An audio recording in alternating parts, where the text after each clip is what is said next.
খবরের শিরোনাম হচ্ছে সিরিয়ার কুখ্যাত সেদনায়া কারাগারে তল্লাশি, পাওয়া গেল 15টি মৃতদেহ। দর্শক বুঝতেই পারছেন যে সিরিয়ার পতিত প্রেসিডেন্ট বাশার আল আসাদ পালিয়ে যাবার পর এখন সবাই খুঁজছে যে তার যে গোপন আয়নাঘরের মতন যে কারাগার ছড়িয়ে ছিটিয়ে আছে সেই সব জায়গাগুলোতে যারা আটক তাদেরকে মুক্ত করা এবং যাদের কোনো খোঁজ খবর নেই বহুদিন যাবৎ তাদেরকে খুঁজে বের করা হচ্ছে। তো সেই তল্লাশি শুরু করেছে, স্বজনরা ভিড় করেছে। বাংলাদেশেও যেমন দেখেছেন আয়নাঘরের এর জন্য সিআইডি, ডিবি, তারপরে বিজিবি, র্যাব এবং ডিজিএফআইয়ের যে বিভিন্ন তাদের নির্ধারিত যে অফিসগুলো আছে বা তাদের যেই জায়গাগুলো আছে সেই জায়গাগুলোতে বেশ কিছু আয়নাঘরের সন্ধান পেয়েছে গুম কমিশন।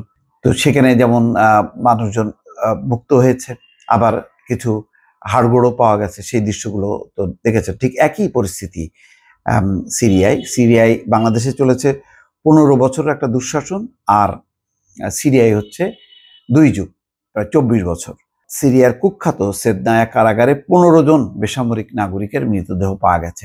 কারাগারটিতে তল্লাশি চালাতে গিয়ে উদ্ধারকারীরা মরদেহগুলোর সন্ধান পায় বলে জানিয়েছে যুক্তরাজ্য ভিত্তিক পর্যবেক্ষক সংস্থা Syrian observatory for human rights.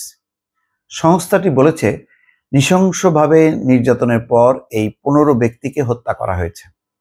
সরকার বিরোধী বিদ্রোহী গোষ্ঠীগুলোর ঝোড়ো অভিযান চালিয়ে গত রোববার সিরিয়ার রাজধানী দামেস্কের নিয়ন্ত্রণ নেয়। বিদ্রোহীদের মাত্র 12 দিনের অভিযানে সিরিয়ার বাশার আল আসাদ সরকারের পতন ঘটে, তিনি দেশ ছেড়ে পালান। বিদ্রোহীদের এই অভিযানের নেতৃত্ব দেয় হায়াত তাহরির আল শাম, HTS। সিরিয়ান অবজারভেটরি বলেছে তারা 2024 সালের শুরু থেকে সিরিয়ার সরকারি কারাগারগুলোতে নির্যাতন সহ পর্যাপ্ত স্বাস্থ্যসেবা না পেয়ে মারা যাওয়া 69 জন বেসামরিক নাগরিকের মৃত্যুর তথ্য নথিভুক্ত করেছে।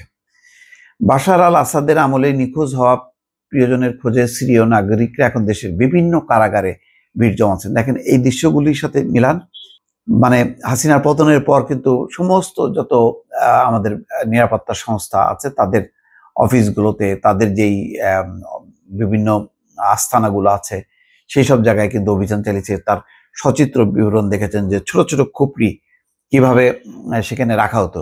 ঠিক একই অবস্থা কিন্তু সিরিয়ার নাগরিকরা এখন বিভিন্ন কারাগারে তারা ভিড় করেছেন।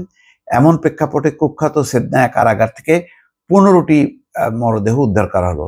সাইদনায়া কারাগারটি দামেস্কের উত্তরে অবস্থিত। বাশার আল আসাদ সরকারের নৃশংসতার সাক্ষী হয়ে আছে এই কারাগারটি।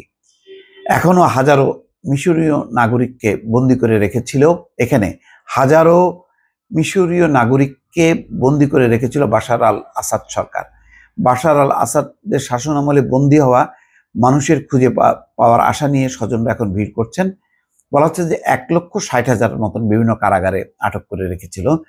তারা হচ্ছে ভিন্ন মতাবলম্বী সেই অভিযোগে।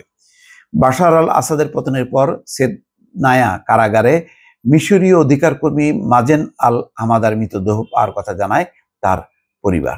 দর্শক, করুন আরো কাহিনী আস্তে আস্তে বেরোবে, অনেক কাহিনীগুলোর সাথে বাংলাদেশের সেই আয়নাঘরের সাথে মিলাতে পারবেন। দর্শক ভালো থাকবেন, আল্লাহ হাফিজ।